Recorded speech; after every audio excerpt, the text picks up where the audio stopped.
लहरों से डर के नौका पार नहीं होती, कोशिश करने वालों की कभी हार नहीं होती।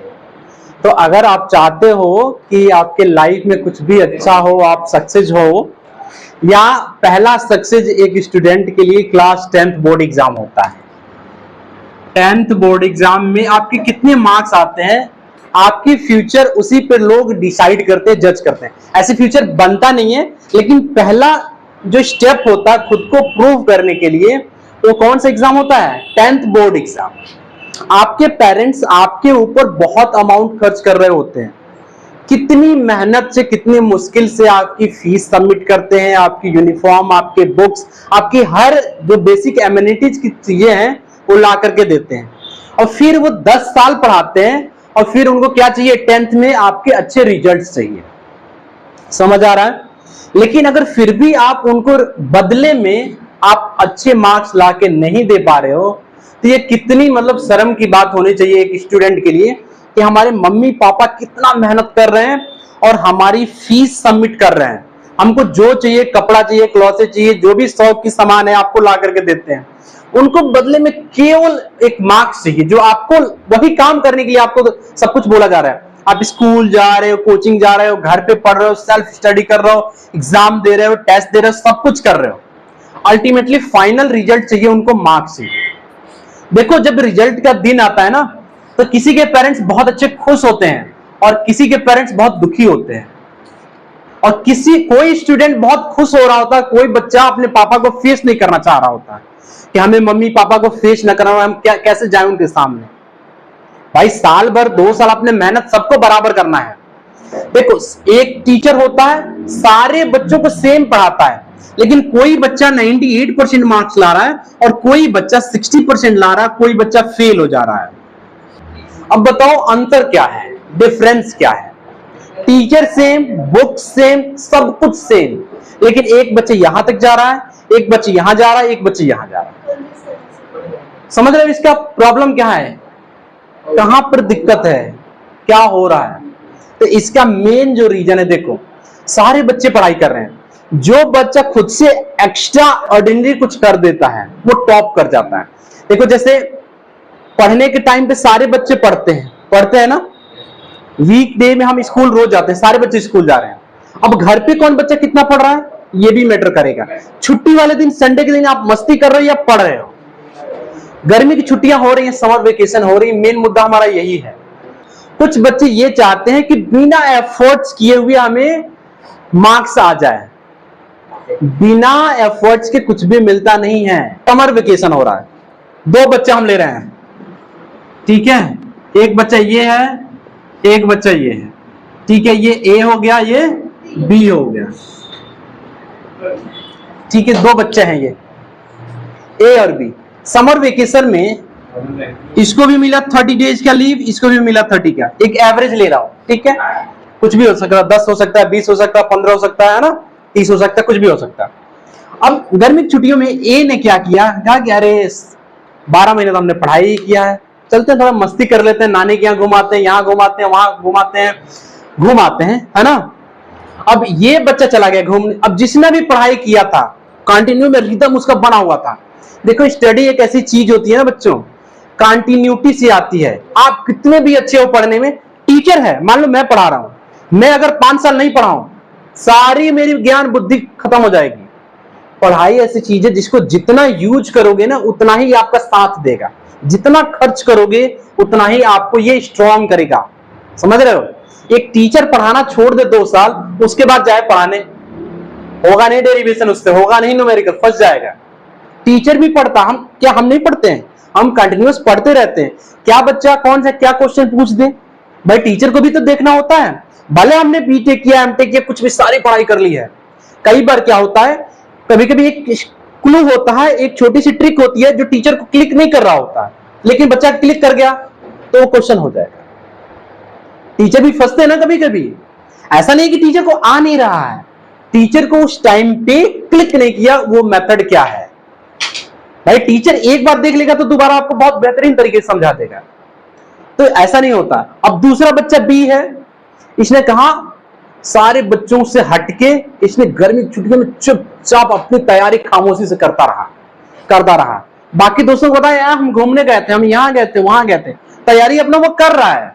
उसने पूरी सिलेबस को मतलब मैक्सिमम सिलेबस गर्मी की छुट्टियों में रिवाइज मार डाला, कर डाला। फिर वो जुलाई में आएगा, फिर दोनों साथ में बैठेंगे, फिर आएगा टीचर पढ़ाने। अब जब टीचर पढ़ाएगा तो किस बच्चे को ज्यादा समझ आएगा? इसको समझ आएगा, बी वाले को। ए वाला भी खोजता रहेगा, हवा में रहेगा कंसेप्ट उसके, इधर जा रहे हैं, उधर जा रहे हैं, उड़ रहा है, इधर पकड़ने की कोशिश करेगा, इधर से करेगा, अरे ये हाँ ये पढ़े तो थे, याद आ रहा है धीरे धीरे, तो हवा में उड़ता रहेगा। तो भाई अगर आपको अगर आपको यूनिक रिजल्ट देना है तो आपको एफर्ट्स भी तो यूनिक करना पड़ेगा। मशीन मैंने पढ़ाया ना, अगर आपको मैक्सिमम लोड करना है तो एफर्ट भी तो उसी के हिसाब से देना पड़ेगा ना भाई। एफर्ट्स पे डिपेंड करता है आपके रिजल्ट। हम भी तैयारी कर रहे हैं, 8 लाख 10 लाख हर कॉम्पिटिटिव एग्जाम में बच्चे बैठते हैं, कुछ का सिलेक्शन होता है, कुछ का नहीं होता है। सिलेक्शन किसका हो जाएगा? जिसने प्रिपरेशन ऑनेस्टी से की है, तैयारी की है अच्छे से। हम बैठे रहे भाई, अगर एक सिंपल से एग्जाम्पल लेता हूं बच्चों, एक नीट एग्जाम होता है ना, नेशनल एलिजिबिलिटी एंट्रेंस कम टेस्ट होता है, एमबीबीएस करने के लिए होता है। बच्चा कम से कम 20 से 25 लाख बच्चा इस एग्जाम को देता है, एवरेज में ले रहा हूं। एमबीबीएस की एवरेज सीट हमारा 1 लाख है, एमबीबीएस की 1 लाख सीट है, बच्चा कितना बच रहा है? 25 लाख। मान लो मिनिमम ले रहे हैं 20 लाख। 20 लाख ने एग्जाम दिया, उसमें से 19 लाख पहले ही बाहर 19 लाख बाहर। जब कॉम्पिटेटिव, हमको ना मेढक नहीं बनना है, कुएं में अंधे में काना राजा नहीं बनना है। हमें क्या बनना है? देखो हम अभी स्कूल नहीं टॉप कर पा रहे, डिस्ट्रिक्ट नहीं टॉप कर पा रहे, जब कॉम्पिटेटिव एग्जाम में जाएंगे तो ऑल इंडिया लेवल का हर बोर्ड का बच्चा मिलेगा, हर स्कूल का बच्चा मिलेगा, सीएमएस के होगा, जयपुरिया का होगा, एक से एक बेहतरीन स्कूल का बच्चा होगा, उससे हमारी कंपटीशन होगी। वहां आईसीएसई भी होगा, सीबीएसई होगा, स्टेट बोर्ड होगा, आईबी बोर्ड होगा, व्हाट एवर द बोर्ड, सारे बोर्ड के बच्चे बैठ रहे हैं। अब उनसे कंपीट करना आपको, समझ रहे हो बात? फिर चेक की जाएगी आप कितने पानी में हो, कितना आपका स्ट्रेंथ है। अभी आपको लग रहा है अरे इतने मार्क्स आ गए तो ठीक, अरे टॉप लेवल सोचो तो अभी आप किस लेवल पे, अगर ऑल इंडिया लेवल के एक टेस्ट करवा लिया जाए तो उसमें आप कहां रैंक करोगे, कहां आपकी रैंक आएगी? तो एफर्ट तो करने पड़ेंगे ना। तो अगर हमें रास्ते से हटके चलना है, कुछ यूनिक करेंगे तो ही यूनिक रिजल्ट मिलेगा, नहीं तो सबके साथ हम भी तो चले जाएंगे ना 19 लाख में। भाई सब पढ़ने के टाइम में सब पढ़ता है, लेकिन बच्चा कौन टॉप करता है? जो उसके अलावा एक्स्ट्रा एफर्ट कर गया। हम होमवर्क सबको देते हैं, कुछ बच्चे ऑनेस्टी से घर पे प्रैक्टिस कर जाते हैं तो उनको पढ़ाता तुरंत समझ आता है। जिसने प्रैक्टिस नहीं किया वो खाली इधर उधर से घुमाता रहेगा, हम घूमते रहेंगे, घर वाले घूमते रहेंगे, बाद में वो घूमता रहेगा। समझ रहे हो भाई? हम होमवर्क दे रहे हैं, ऑनेस्टी से घर पे बैठ के करो, प्रैक्टिस करो, फंस रहे हो आके यहाँ पूछो, जैसे आपको पूछना है पूछो, जहां आपकी वीकनेस है, कमियों से शर्माना नहीं है। हमारी कमियां कैसे दूर होंगी? जब हम उस पर काम करेंगे। सबसे बड़ा इवेल्युएशन होता है ना खुद, आपका दिल ना आपको जानता है, आपके दिल से बेहतर आपको कोई नहीं जानता है। खुद से बात करो ना कि हम क्या डिजर्व करते हैं, हमारी क्या है। मेरा नाम अगर अदिति है तो मैं कितने मार्क्स ला पा रहा हूं, है ना? मेरा नाम अगर अलीफा है तो मैं कितना स्कोर कर पा रहा हूं। मेरा नाम अनुष्का है तो मैं कितना स्कोर कर पा रहा हूं। मेरा नाम आकाश यादव अगर है तो मैं कितना स्कोर कर पा रहा हूं। मेरा नाम अगर अंश है तो कितना स्कोर कर पा रहा हूं। सोमेश है कितना कर पा रहा हूं।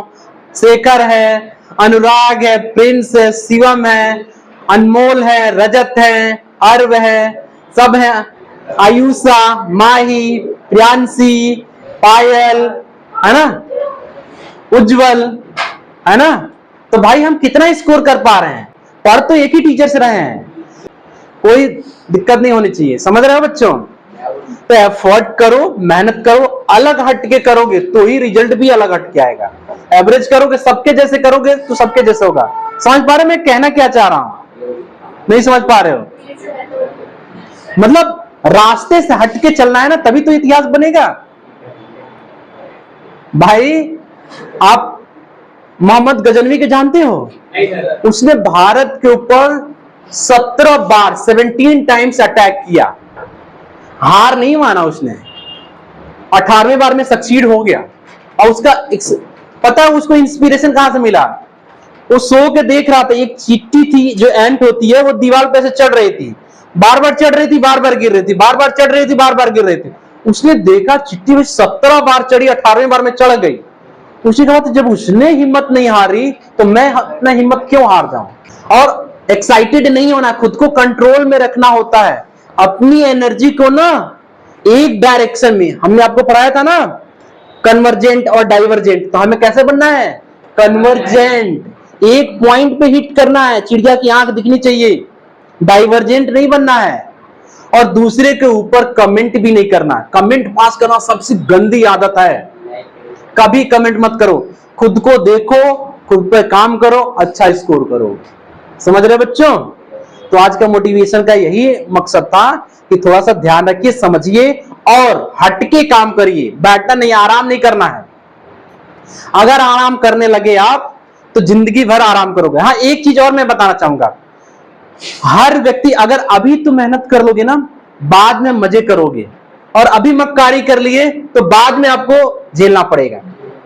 देखो, एक मजदूर होता है, लेबर, शादी होने के बाद काम करता है, देखो मेहनत करता है, ओवर टाइम करता है, रात में भी काम करता है, और वो पहले अपने पढ़ाई के दिनों में मस्ती किया रहता है।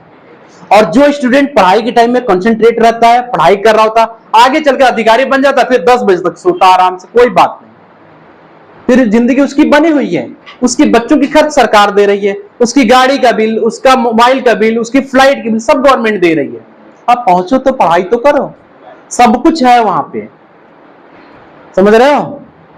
अगर आपको वीडियो पसंद आया तो चैनल को सब्सक्राइब करें, वीडियो को लाइक करें, दोस्तों को जरूर फॉरवर्ड करें, और उस दोस्त को जरूर फॉरवर्ड करें जो चुपके से पढ़ाई करता है, और पढ़ाई जो नहीं करता उसको भी भेजें। जय हिंद।